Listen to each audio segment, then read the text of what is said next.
বাংলা গানের সোনালী যুগের কথা উঠলেই যে কটি নাম উচ্চারিত হয় তাদের অন্যতম সন্ধ্যা মুখোপাধ্যায়। গ্রামোফোনের ডেস্ক থেকে স্পটিফাই, প্রযুক্তির বদলের সঙ্গে তাল মিলিয়েও তার সুরেলা কণ্ঠ আজও সমান প্রাসঙ্গিক। প্রয়াণের চতুর্থ বর্ষেও কোটি ভক্ত স্মরণ করেছে ভারতীয় বাংলা সঙ্গীতের এই কিংবদন্তিকে। জীবনে যতটুকু চেয়েছি।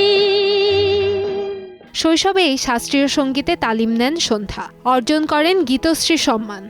ধ্রুপদী সঙ্গীত থেকে আধুনিক চলচ্চিত্রের গান সব ধারাতেই অনায়াস বিচরণ ছিল তার। 1948 সালে অঞ্জনগড় ছবিতে প্রথম প্লেব্যাক করে চলচ্চিত্র জগতে আত্মপ্রকাশ। এরপর একের পর এক জনপ্রিয় গানে নিজের স্বতন্ত্র অবস্থান গড়ে তোলেন এই কোকিল কণ্ঠী। বাংলা ছবির পাশাপাশি হিন্দি চলচ্চিত্রেও কণ্ঠ দিয়েছেন তিনি।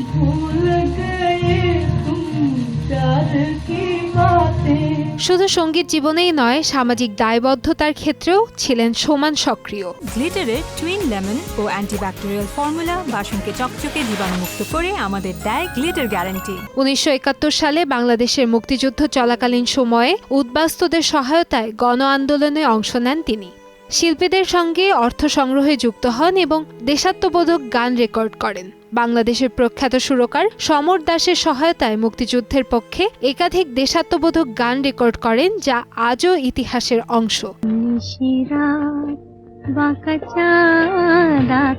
2022 সালের 27 জানুয়ারি শ্বাসকষ্টজনিত সমস্যায় হাসপাতালে ভর্তি হন এই বর্ষিয়ান শিল্পী। পরবর্তীতে কোভিডে আক্রান্ত হন এবং ফুসফুসের সংক্রমণ সহ বার্ধক্যজনিত নানা সমস্যায় ভুগছিলেন। অবশেষে 15 ফেব্রুয়ারি 90 বছর বয়সে শেষ নিঃশ্বাস ত্যাগ করেন তিনি। জানা যায়, মৃত্যুর আগেই তিনি শুনতে চেয়েছিলেন জনপ্রিয় গান এই শহর থেকে আরো অনেক দূরে, চলো কোথাও চলে যাই। এই শহর থেকে আরো অনেক দূরে, চলো কোথাও চলে যাই। এক সময় যার রেকর্ড ও ক্যাসেট প্রকাশের অপেক্ষায় প্রহর গুনতেন সঙ্গীত প্রেমীরা, সেই চিরচেনা কোকিল কণ্ঠী আজও বেঁচে আছেন তার অমর গানের মধ্যেই। প্রজন্মের পর প্রজন্ম ধরে বাংলা সঙ্গীত আকাশে উজ্জ্বল অনিবার্য এক নক্ষত্র তিনি। কান্তাময়ী স্নেহা, সময় সংবাদ, ঢাকা।